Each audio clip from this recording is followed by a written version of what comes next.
Okay, guys, good day. Good day to you. Good day to you all today. So, in this video, I'm not going to be explaining the concept of liquidity pushes, trap zones, liquidity graph, and how you can use them to trade with your order block, with other block strategy I taught you. It's still part of your point of interest part 2, I guess, currently. So, first off, I quickly want to explain the concept of the basic types of trading you have. You have the basic price action, which comprises of your lower highs, your highs and lows, ranging and consolidating markets, market structure basically. That is your basic price action, breakout and retest. That's your basic price action, your trend line, basic price action. Basic price action is just like this PA. Anytime you hear price action, just know that they're talking about PA. Like anytime you hear PE rather, just know they're talking about price action. Anyway, you hear PA, price action. Then we have the smart money concept. That is where I'm focusing on in this course, smart money concept, and that's where the other block comes in. Institutional candles. Other blocks are institutional candles that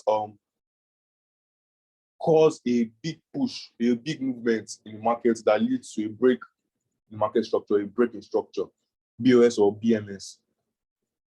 So smart money concept also has to do with institutional traders. What do I mean by institutional traders? Bank traders. In Forex, I posted on my status once that in Forex, whenever you trade against the brokers, the bank traders, and one of that I can't remember. But basically, bank traders is what you should pick out from there. You trade against the bank traders. What do I mean by that? This market push, or every market push is caused by bank traders. It's not caused by your small accounts. When I mean small accounts, thousands of dollars of accounts, they can't really push the market. We're talking about people that trade with millions and millions of dollars. Those are bank traders, and those are the traders that have to do with a big push in the market. So those people are called institutional traders, and those are the people that are responsible for institutional candles that leads to a major push in the market. So now liquidity zones or liquidity trap zones rather, liquidity or trap zones is what we're going to be trading today. Smart money concept. Anytime you hear liquidity, just know they're talking about smart money concept. So basically, liquidity is a kind of term, a kind of zone, a trap move that tends to hunt your stop loss before a major push. Tends to hunt trader stop loss before a major push. How do I mean by that? Let's take, for example, okay. How do I okay, so well, then let me just put it that anytime you are using the smart money concept, or anytime you're using the liquidity zone, liquidity or trap zone, just know that, just have it in mind that you are using the support and resistance zones. You're using support and resistance zones. How do I mean by that? And I once said the market is comprised of lows and highs, like you can see here, lows and highs. This is the high. Now, I also mentioned on my status once that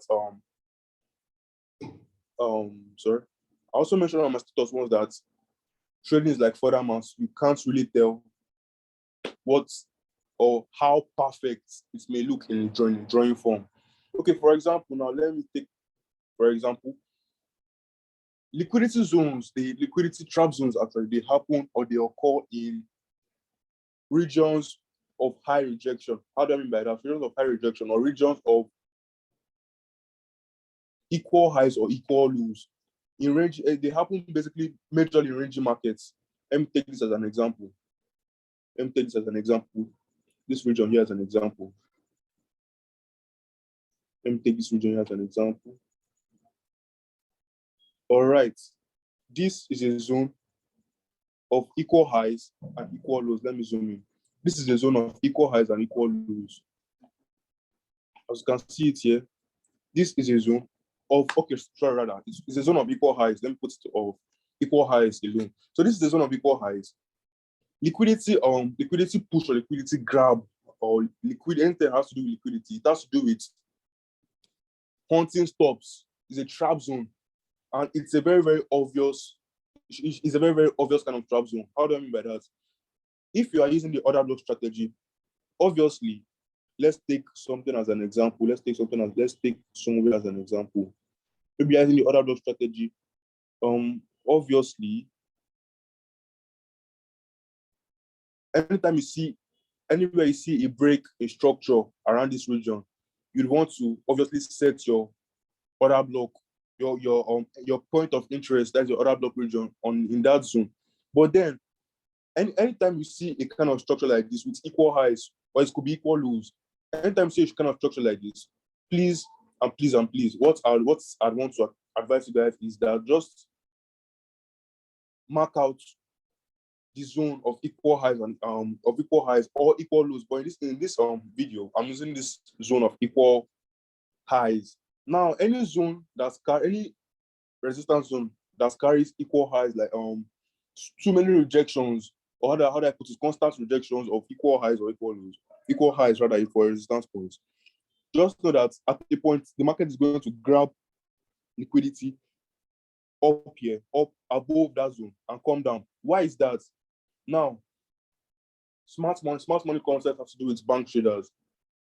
Basically, in smart money concept, we have bank traders and retail traders. Retail traders are we, the small account traders.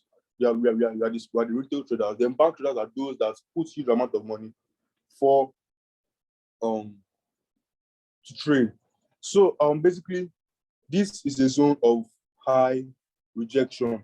You can see a high, you can see a high, you can see a high, you can see a high, you can see another rejection. Yeah, even though it might not be really obvious, as I say, like further mass, it's not something that to come clean like that. You have to improvise and try to look into many possibilities. So this is another high, a weak upper shadow here. And then what the market did, it came here to clear out those highs. What do I mean by that? Normally, as a retail trader, once the market comes to this region, once the market gets to this region, obviously you place a sell limit here. Once the market gets to this region, you sell. Or maybe other block trader. Maybe if you're using the other block, once the market gets to this region, you place a kind of sell here at this other block here that caused a BMS. You place a kind of sell here, but then you'll get to know that it would hit your stop loss before the major push, and you can see the major push downwards. Now, let me explain why. Basically, bank traders are looking for they're looking for your money. They're waiting for you to lose so they can gain. Retail traders, support and resistance traders rather, they see equal highs or a liquidity zone. They may not know. They may just place it and then place their stop loss just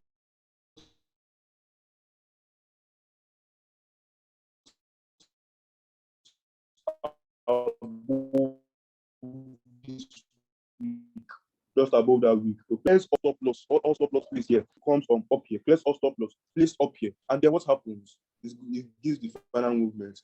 Now, what is this concept about? What is this concept about? It's basically institutional traders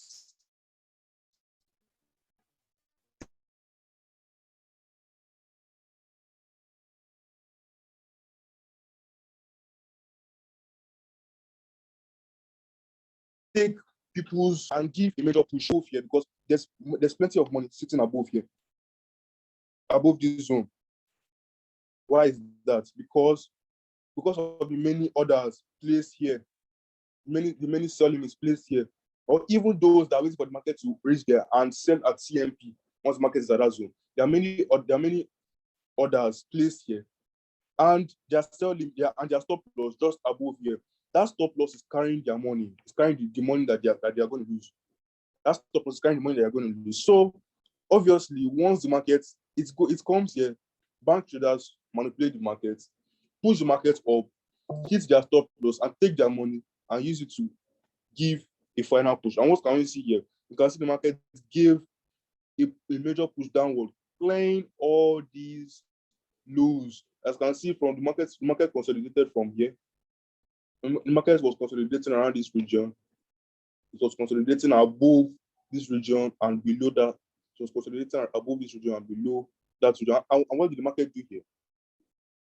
It cleared everything.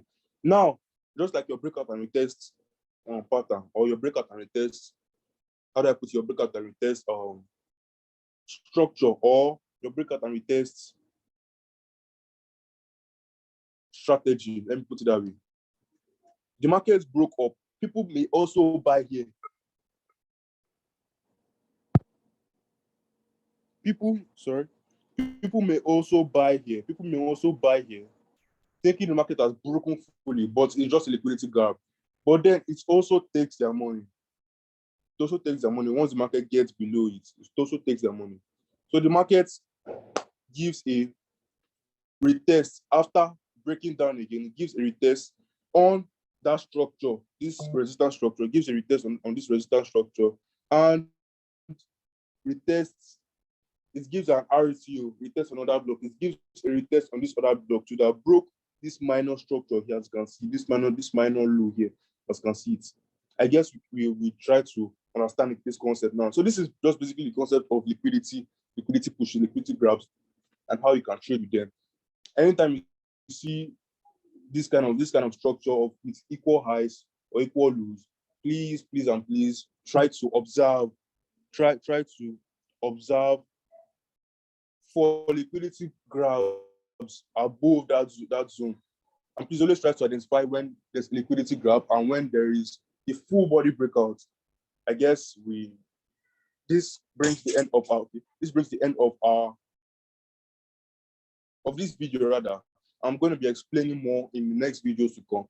Weak highs, weak lows, and some other concepts that you use to trade. I am also happy to see, even as at this point we've not really gotten that far into or that deep into the course. We've not really gotten that deep into the course. It's just a kind of insight that I've given you guys. And I'm really happy to see that we're already making good profits with just this knowledge or this little knowledge I've given you guys. I'm really happy to see that, and it gives me so much joy. So stay safe, more profits. Next video to come. Good luck.